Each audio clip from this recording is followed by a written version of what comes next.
Okay, so I just wanted to jump on and make a quick video to document possibly the worst experience I've had in my wrestling career so far. Um, just this weekend gone at Fightmare for WAW. So I'll tell the story from the beginning. Um, so turned up for the meet and greet, and all was fine, all was well.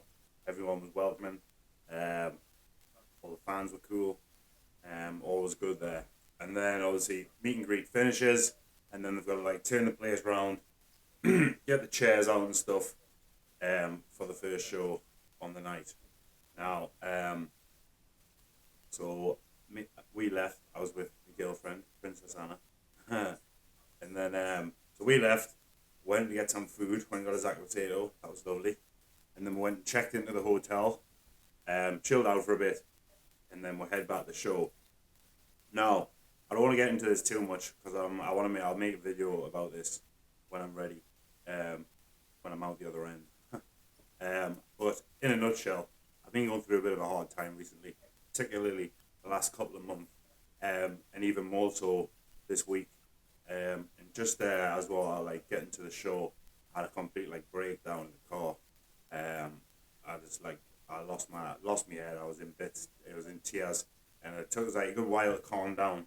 And this was like literally like I had to pull like into a car park like just outside of the show, so in case I didn't want anyone to see us. You know what I mean? That's how bad it was. Anyway, that's besides the point.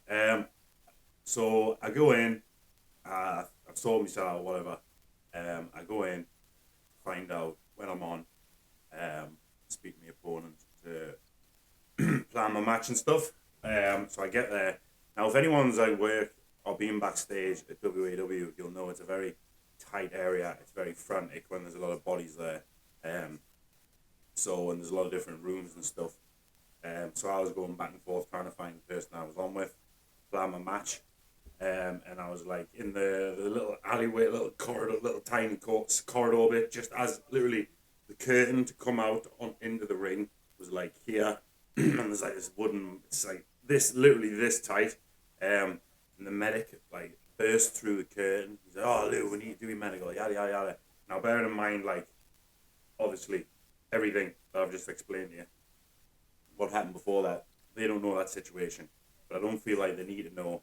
The people who need to know. You know what I mean? And I do talk to people um, about my situation and stuff. So it's not like they need to know. You know what I mean? I'm not a WAW trainee.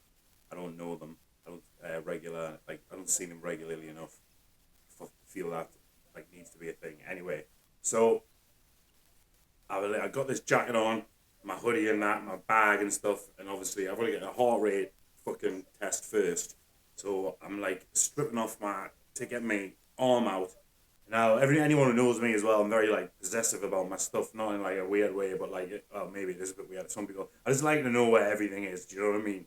And like, there was nowhere to put my things, so I'm like getting a bit stressed. Like again, obviously, I've just like calmed down from this situation. It's all going off. Do you know what I mean? And I'm getting like this medic's there, like who just pulls into this situation that I wasn't ready for. Um, so I do the heart rate monitor thing, and then he gets this torch out and starts shining into my eyes. Now, as well, obviously I've got glasses on now, but I wear lenses too. And obviously, when you first put lenses in, they affect your eyes too. But I did that before I had the fucking mental breakdown in the car. Anyway, I starts shining this torch in my eyes for ages, and then he goes, "Your heart rate test's fine, but you've failed the pupil test. I need to go tell someone." And then he fucking zooms off, and I'm like, "What the fuck?" So like, and now I remember last year's fight, man. Um, the same medic actually sat me down and told me I had the best results out of everybody on the whole show for anything, and I remember that. And I remember, and now the reason why I was getting a bit frantic because last year's fight, man, Tim's heart rate was too high, and there was a bit of panic. They were saying, "Oh, he might not have been able to wrestle." So now this guy, before he went off actually, and said he had to tell someone about my pupils. He asked if I was on something, which I found very disrespectful, bearing in mind my situation, my mental health. And obviously, I'm with my girlfriend, you know what I mean, for a weekend away at a wrestling show. I don't know what he was suggesting I was on, but yeah, so there was that. So he went away and talked to whoever about whatever and said, whatever, God knows. Again, he doesn't know my situation, neither should he know my situation. And then I start getting like talked to by people, like different people. Oh, have you done this? Have you smoked that? This, that, and the other. And I'm like, fucking, my back's against the wall, yeah, and I don't know what the hell's going on. Anyway, it turned out, like, they say I'm fine, because I was fine. Anyone who knows us, and obviously I can fucking wrestle, do you know what I mean? And not that I was in any condition not to wrestle, but the slander that started from this moment made us feel very uncomfortable. So I wasn't really in my match, like, mentally. I went out, did my job, thought it was fine, I told it was fine. Watched the rest of the show and left. I thought all was going to be fine the next day and forgotten about. And then I get to the show for the next day, the meeting, like the pre-show meeting thing.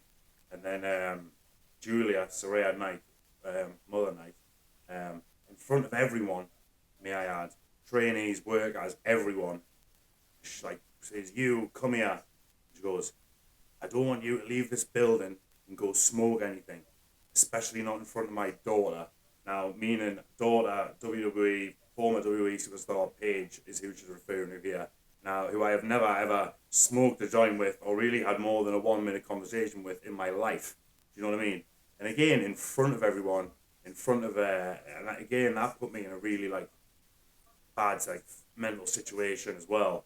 And then right after this, the pre-show meeting was held, and then I seen this medic come in sight, and then instantly I was like, I just seen red, and I was like, yo, I need to talk to him, and he's caused all this, for no reason, for nothing, absolutely, there's nothing wrong with us at all, other than my mental health, and that is the reason, like, why my pupils are probably all fuzzy, do you know what I mean, or whatever, I don't even know what he saw, but anyway, so after the pre-show meeting, I was like, I need to go talk to him. So I asked him to go outside, and I pretty much said my piece. I've literally said to him what I said on this camera.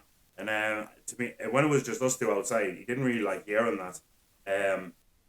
He was very in my face, and he was telling us that about he was threatening to get us locked up. He was threatening to get us removed from the show. I will add, he was pointing my finger in my face. My hands were down and I was talking in a non-threatening manner. I was being direct, but I wasn't being aggressive. I wasn't threatening him. Until that moment, he lifted his finger up my face. And I did say, if you fucking touch me with that finger, I will snap it off.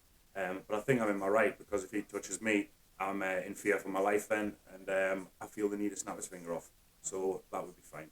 Anyway, he starts threatening us with police and stuff. And then a couple of agents come outside, Jason Cross and someone else, and he changes his tune very quickly, starts calling us sir, and all this. And then Jason says he wants to say his bit, which I let him, but then the medic's like chirping on, and he actually gets told pretty much to shut up, because he's like chirping on, trying to defend himself, obviously getting very defensive now, people are there. After he's made all his threats and stuff, also he threatened if I swore, because obviously you know me, I don't know how many times I've sworn in this video, but I wasn't swearing at anyone in particular or being aggressive with it. And he said, if you swear again, you get locked up. Again, spouting off about some emergency service act. I don't have a clue what he was talking about. And then in the next sentence, he went on to say the word cunt. So, shows the type of guy we're dealing with. Also, when I was outside with him, I was saying, now I'm ready for it. Get your torch out and shine it in my face now. Check my pupils now. And he said, one thing he said, he was like, do your heart rate monitor again. And then he went, but we're outside, so I can't check your pupils because we're outside. Now, we'll get back to that later. Remember that. So, anyway, the situation gets calmed. I offer him my hand because I think it's best for the situation. All's good. I go back inside, tell my girlfriend that I haven't murdered anyone, and we're all good. I'm still on the show. And then he calls us up. He comes over. He goes, "Oh, do you want to come get your heart rate done again, just while it's quiet?" And then as we're walking over, he goes, "I don't need to do your pupil test again, because when we were outside talking before, I could see you were fine." You know what I mean? So, what the hell is this guy on? Now, by the way, I'm not shaming anyone, but this guy, he's about my height, and he's built like the Michelin Man from the garages. You know what I mean? So I don't know in what regard he can pass anyone's medical state or health or well-being. Anyway, that's beside the point. I just want to give you a bit of a visual of who we're dealing with here. So again, after that, I was just like, what's going on? Do you know what I mean? Normally I'm there with like Tim, everything's fine. This time, I don't know, I just felt it was like, it was all this slander getting spread about, you know what I mean? And it was making me, as a guest there, feel very, very, very uncomfortable. So, moving on, did the match. I was on main event in the cage match, which was my first cage match, which was fine. Went out and did my job. Do you know what I mean? And then got changed. It was about 10:30 at night at this point. Knowing I still had a 5, well, Anna had a 6-hour drive ahead of us. I had a 6-hour passenger princess journey ahead of us. And I needed to get paid. Again, normally Tim is my minder whenever I'm there, and he sorts it out and gets it and speaks to who he's spoken to. And obviously, it was getting on, so I wanted to get off. So I spoke to someone who I knew there who helped out, and said, who sorts wages and stuff. And they were like, Ricky, he's in Gorilla, just wait, you have to wait till the end. I was like, alright, no problem. So I went back and told Anna, I was like, I'll have to wait till the end. I said, this is exactly what I said, bearing in mind. Because I want to say, if I say anything out of line, Anna is the first person to put me right. She's the first person to slap us and say, she would never slap us really, but you know what I mean. She's the first person to give us a kick up the arse and say, come on, dude, sort it, that's not right. You know what I mean? So I went back and said to Anna, I said, I'm going to have to wait till the show's like completely done, because apparently Ricky sorts it in Gorilla. I said, this is the worst part of wrestling shows, isn't it? Wait, and people will probably relate. I said, this is the worst part of wrestling shows, isn't it? Having to like wait right till the end to get paid. And I was like, it's typical, we've got a 5-6 hour drive ahead of us, like most people are around the corner. Now, before I could even say anything else, this woman turns round and goes, don't badmouth my family in front of us. And I recognise this woman because she's been at the bar all night there. She turns out it's Ricky's granddaughter. That's in the end. And at that point, I dealt with so much, obviously, not just at this weekend, but like I've dealt with so much this year, like last couple of months, anyway, particularly, and this week alone. And I was just like, who the fuck are you talking to? And I lost my cool, do you know what I mean? She's like, you're bad-mouthing my family in front of us. And I know for a fact I wasn't, do you know what I mean? I wouldn't be making this video if I was, do you know what I mean? Like, Anna wouldn't be letting us make this video if I was. And at that point, I was like, yeah, get me paid and get me out of here, do you know what I mean? I was like, I think something's in the air, everyone's out to get us. This woman, she was a pissed up embarrassment. She made a fool of herself. I was just having a conversation with my girlfriend. She didn't have no right to pitch in, and I didn't badmouth anyone. I didn't know her from Adam. Do you know what I mean? But at the end of the day, I don't care if you're Ricky Knight's fucking granddaughter or you're the fucking King's granddaughter. You do not talk to me like that. Do you know what I mean? I don't give a fuck where we are. And at the end of the day, the reason why I'm putting this video out is because 95% of Brit wrestling are scared to say this kind of shit because they're scared to lose the spot. And I feel like I'm in a position where I've got enough spots, do you know what I mean? Not to have to deal with this bullshit, do you know what I mean? Yeah. So I know it's going to get us a lot of watch hours, this video. So I'm going to put a lovely clickbait, but it's not even clickbait because it's real. Waw Fightmare, the worst experience of my wrestling career. Like, share and subscribe. Thank you if you made it this far.